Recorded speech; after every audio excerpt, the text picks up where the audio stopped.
जंग जीतने के लिए 3 चीजों की बहुत अहमियत होती है, गैरत, ईमान और अकल। लेकिन यकीन कीजिए पाकिस्तानी कौम यानी आप इन तीनों चीजों से खाली हैं। आज मैं आपको मायूस नहीं करूंगा, बल्कि आप लोगों को हकीकत दिखाऊंगा, आप लोगों को आईना दिखाऊंगा। आप लोग वो कौम है कि जिनके इंतहाई संगीन और परेशान कुन हालात में जब आपकी शहरत काटी जा रही थी, तब भी पाकिस्तान के यूट्यूब पर ट्रेंडिंग में ड्रामे और गाने थे। क्या गज़वा हिंद की पेशनगोई इस कौम के लिए की गई थी कि जिसकी 80% आबादी हराम खाती और कमाती है, जिनके पेट में हराम होता है, जिस कौम की 90% आबादी झूठ बोलती है, गाहक को चीज की खामियां और नुक्स बताए बगैर बेच देती है और इसको अक्लमंदी समझती है, जिस कौम की बेटियां टिकटॉक पर नाचती हैं और इस कौम के शाहीन उन्हें बड़ी खुशी से देखते हैं। और यही बेटियां और बेटे जब वालिदैन बनेंगे तो सिवाय नाचने वालों के और क्या पैदा करेंगे, और ये माएँ क्या तरबियत करेंगी। हकीकत तो ये है कि बेगैरत हिंदू और यहूदी नहीं, बेगैरत आप हैं। आप पाकिस्तानी बेगैरत हैं। आप लोग वो कौम हैं जो वैसे तो सारा साल इमाम हुसैन के मुकद्दस नारे लगाती रहेगी, लेकिन जब वाकई में कश्मीर मैदान करबला बनेगा तो सारी कौम वही कूफा वाले बन जाएंगे जिन्होंने इमाम हुसैन से कहा था कि आप आए हम आपका साथ देंगे, लेकिन जब वक्त आया तो कोई अपने घर से नहीं निकला। फिर ये लोग तालिबान की मिसालें देते हैं कि तालिबान के पास कुछ भी नहीं था, कोई असबाब नहीं थे, लेकिन अल्लाह ने उन्हें फिर भी फतह दी। मुझे हैरत है कि ये किस मुंह से तालिबान की बात करते हैं। तालिबान को अल्लाह ने फतह दी थी तो उनकी गैरत, उनके ईमान, उनके तवक्कल, उनकी जिद्दोजहद, उनकी कुर्बानियों, उनके अज़म, उनके इस्तक़लाल और उनकी जिहाद की बिना पर। ना तो उनकी बेटियां टिकटॉक पर नाचती थीं, ना उनके बेटे गेम ऑफ थ्रोन्स और गानों और फिल्मों के शदाई थे, ना वो हराम खाते थे और ना ही वो नमाज कज़ा करते थे।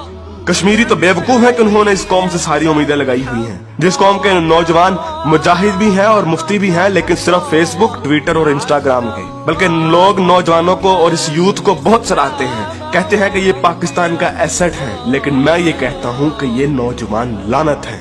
इस वक्त पाकिस्तान की तकरीबन तमाम यूनिवर्सिटीज फहाशी, फहश गोई, गलाजत, नशा, इश्क माशूकी का अड्डा बनी हुई है। इन नौजवानों ने इस्लाम को मजाक बना दिया है। इन्हीं नौजवानों ने मॉडर्निज्म के नाम पे फहाशी और बेहयाई को रिवाज दिया है। हर लड़की आजकल टाइट्स पहन के फिरती है। इस्लाम और तहजीब का कोई नामो निशान ना यूनिवर्सिटीज में है ना कॉलेजेस में।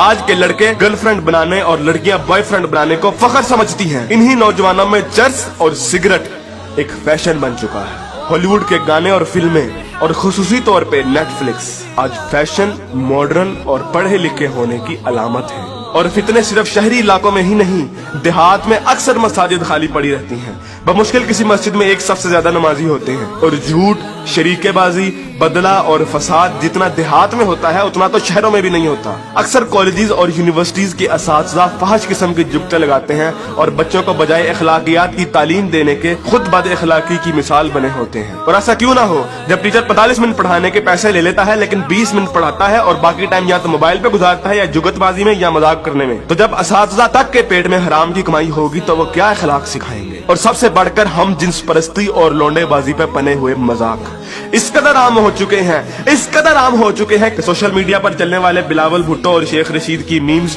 इस कदर आम हो गई हैं कि जैसे ये कोई मसला ही नहीं, जैसे ये कोई खिलाफे इस्लाम, खिलाफे तहजीब कोई बात ही नहीं। ये फितना मजाक मजाक में इस कदर आम हो गया है कि अब तो कोई स्कूल, कोई कॉलेज, कोई यूनिवर्सिटी से मुस्तस्ना नहीं। जिस कौम के बच्चे 12-12, 13-13 साल की उम्र में स्कूलों से ही फहाशी और पोर्नोग्राफी के मरीज बन जाते हैं, तो क्या वो हवस के पुजारी नहीं बनेंगे? ऐसी जगह ज़ैनब जैसे केस सामने नहीं आएंगे तो और क्या होगा? मुझे हैरत होती है कि हर बंदा मीडिया को तनकीद का निशाना बनाता है, हर बंदा मीडिया को फहाशी का असल कसूरवार ठहराता है, लेकिन खुद को कोई जिम्मेदार नहीं ठहराता, जो उस मीडिया को बड़े शौक और बाकायदगी से देखता है और उस मीडिया को अरबों रुपए का बिजनेस भी देता है।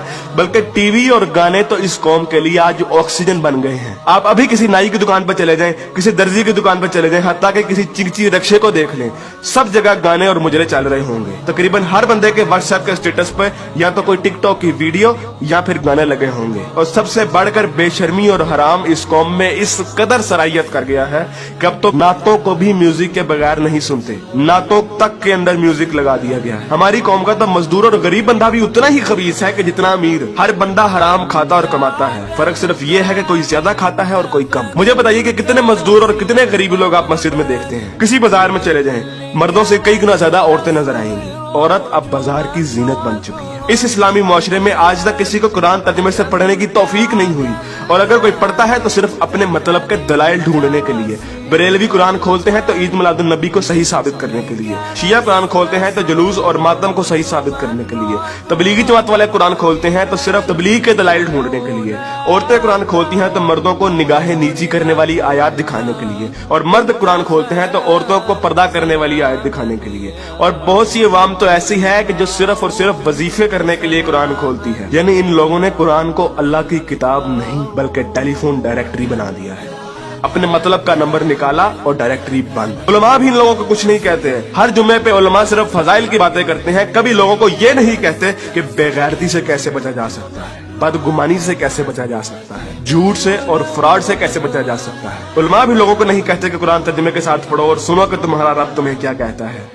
और यकीन कीजिए कि जब आप कुरान तर्जुमे के साथ पढ़ेंगे तो आपको अंदाजा होगा कि एक बार सुभान अल्लाह या 100 बार कलमा पढ़ने से जन्नत नहीं मिलनी। अमल करना पड़ता है, अमल।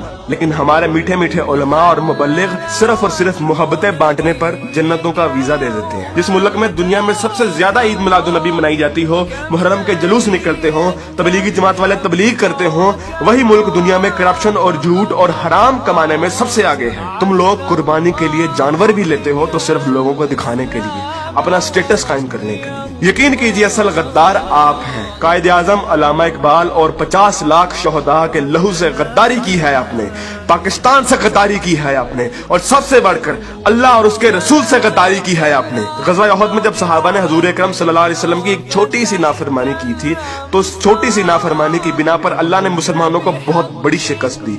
हालांकि वो सहाबा थे और अल्लाह के रसूल भी उनमें मौजूद थे।